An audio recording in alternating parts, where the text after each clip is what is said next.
नाज़रीन अवाम की राय के साथ मैं हूँ आपका मेज़बान डॉक्टर नवीद और आप इस वक्त देख रहे हैं 72 न्यूज़। आइए आपकी मुलाकात करवाते हैं यहाँ की मशहूर और मरूफ हस्ती साहब जो यहाँ के सदर भी हैं और ख़ास तौर पे यूके राइस इंडस्ट्री के चीफ एग्जीक्यूटिव हैं जिनका नाम है साइमन दास साहब। और उनसे मिलते हैं और सबसे पहले इस वक्त उनसे ये पूछते हैं कि इस वक्त इतनी बड़ी इंडस्ट्री चला रहे हैं और यहाँ माशाल्लाह सदर भी हैं, इनके नीचे बहुत सारी राइस मिल जो है ना काम कर रही हैं, इनके मसाइल के ऊपर कि इनको किन मसाइल से दो चार होना पड़ रहा है ताकि हम हुकूमत पाकिस्तान को हुकूमत सिंध को दिखा सकें कि इन मसाइल को हल करें। दूसरा ये इनकम टैक्स पे करते हैं, क्या हुकूमत पाकिस्तान इनको जो है ना कुछ सहूलियात भी प्रोवाइड करती है, लेबर के हवाले से किन मसाइल का ये शिकार है और ख़ास तौर पे ज़िम्मेदारा के हवाले से इनको इनका दामन चोली का साथ है, उस हवाले से भी बातचीत करते हैं। आइए आपकी मुलाकात करवाते हैं साइमन दास साहब के साथ। अस्सलाम वालेकुम। वालेकुम सलाम। कैसे हैं सर? ठीक हैं अल्लाह के करम है। सर। यहाँ के आप सदर भी हैं, आपके नीचे माशाल्लाह काफ़ी सारी राइस मिल्स भी काम कर रही हैं। यहाँ के जो इस वक्त इंडस्ट्री के मसाइल चल रहे हैं, ज़रा थोड़ा-सा उस पे गौर कीजिएगा कि किन मसाइल से आप दो चार हैं ताकि हम हुकूमत पाकिस्तान को, हुकूमत सिंध को दिखा सकें कि हमारे इन मसाइल को दूर कर सकें। क्योंकि इंडस्ट्री के सर पे ही पाकिस्तान चल रहा है। पाकिस्तान बेसिकली एक ज़राअत का मुल्क है, ज़रूरी मुल्क है। 70-75% ये हमारी ज़राअत पे डिपेंड करती है, लेकिन कोई भी हुकूमत आई है 47 से लेके आज तक किसी ने इस पे तवज्जो नहीं दी। एक ही दिन आज़ाद हुए थे, इंडिया पाकिस्तान बना था। अगर हम ज़राअत के शोबे में देखें तो इंडिया हमसे बहुत आगे निकल गया है, बल्कि करेंसी के हिसाब से भी आगे निकल गया। उनकी 3 रुपये और पाकिस्तान के 3 रुपये और उनका 1 रुपया बनता है, ये आप बखूबी जानते हैं। इस हवाले से क्या कहेंगे? हमारी मौशी हालत दिन ब दिन गिरती जा रही है। हमारा ये ना हो कि अल्लाह ना करे कि हमारा मुल्क दिवालिया हो जाए, श्रीलंका जैसा हाल हो जाए। और ख़ास तौर पे जो इस वक्त आपको एक एक्सपोर्टर हजरात हैं वो भी बहुत सारे तंग कर रहे हैं, उस हवाले से भी मुझे पता चल रहा है। ये सारी चीज़ें जो है क्योंकि एक्सपोर्ट होगा तो डॉलर आएंगे तो हमारी मौशी हालत बेहतर होगी। इस सारे चीज़ों के बारे में क्या आप राय रखते हैं? सर जी, सबसे पहले तो शुक्रिया आपने जो इन पेचीदा मसाइल से आपने आज हमसे कुछ ये जानने की कोशिश की और हमारा व्यूज़ जो है ना वो जानने के लिए आप यहाँ पे तशरीफ़ लाए। बात यह है कि राइस इंडस्ट्री जो है वो पाकिस्तान की मेजर जो दूसरी क्रॉप है इस एक्सपोर्ट के हवाले से वो गिनी जाती है हमारे मुल्क में।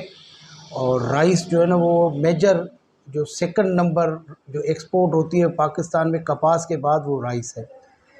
तो यहाँ जो डिस्ट्रिक्ट ठट्टा के हवाले से मैं बात करूँगा, यहाँ भी जो मेजर क्रॉप होती है वो राइस की होती है और सारी राइस यहाँ पे जो है ना वास्किंग होके वो कराची तक जाती है जहाँ से वो एक्सपोर्ट होती है। मसले तो वैसे तो हर फील्ड में होते हैं हुकूमत की तरफ से, तो आपको पता है कि हमारी गवर्नमेंट जो है वो क्या क्या किस शोबे में किसको कितनी फैसिलिटीज़ देती हैं। वैसे तो उनकी दी हुई फैसिलिटीज़ इतनी होती नहीं है क्योंकि यहाँ पे बंदे सब अपने आप मेहनत और अपने आप मदद के तहत ये सारे काम करते हैं।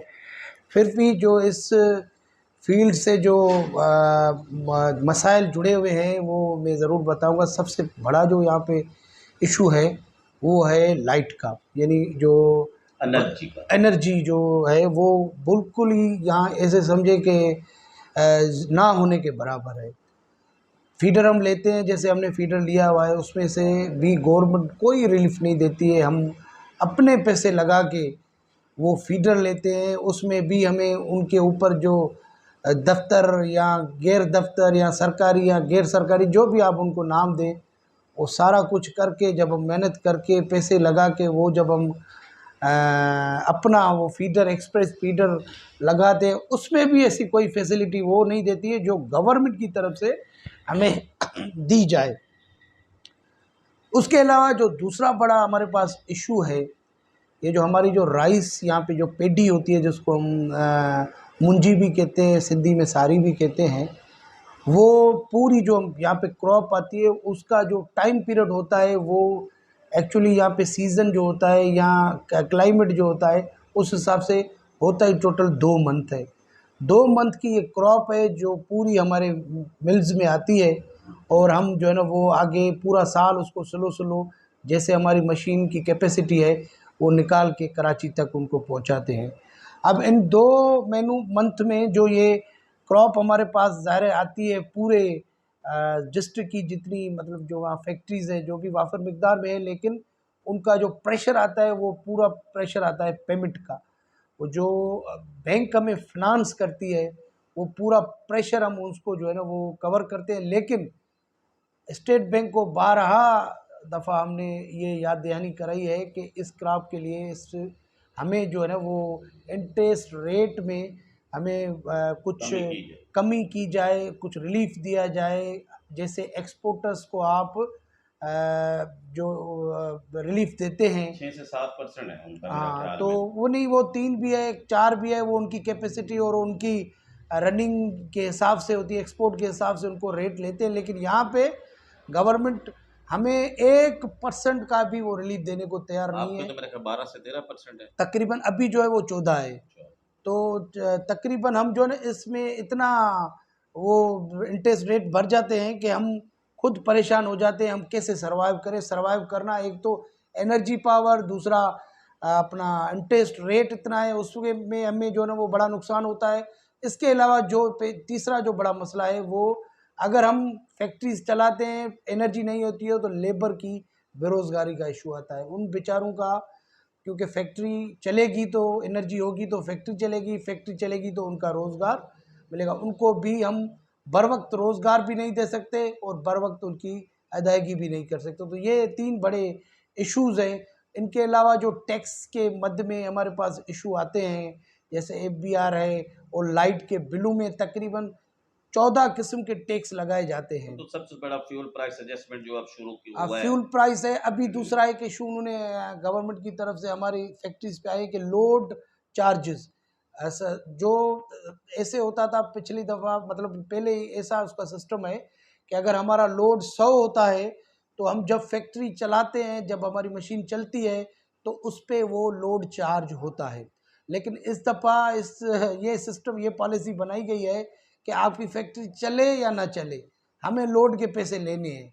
मतलब हमें वो पे करने हैं। अगर हमारी फैक्ट्री बंद है, हम घर पे सोए हुए हैं, काम ही नहीं करते हैं, हमें बिजनेस में लॉस हो रहा है और हम फैक्ट्री बंद करके घर जाके आराम से बैठ जाते हैं, उस पे भी हमें गवर्नमेंट को वो टैक्स देना पड़ेगा। तो ये एक पूरा साल अजीब और एक अंधा कानून है। और पता नहीं, सीजन तो आपसे 2 से 3 महीने का होता है। बिल्कुल सर, 3 महीने की सीजन में हम पूरे साल का उनको जो है ना वो लोड, सिर्फ बाकी तो टैक्सेस, फिक्स चार्जेस वगैरह जो भी होते हैं वो हम देते हैं।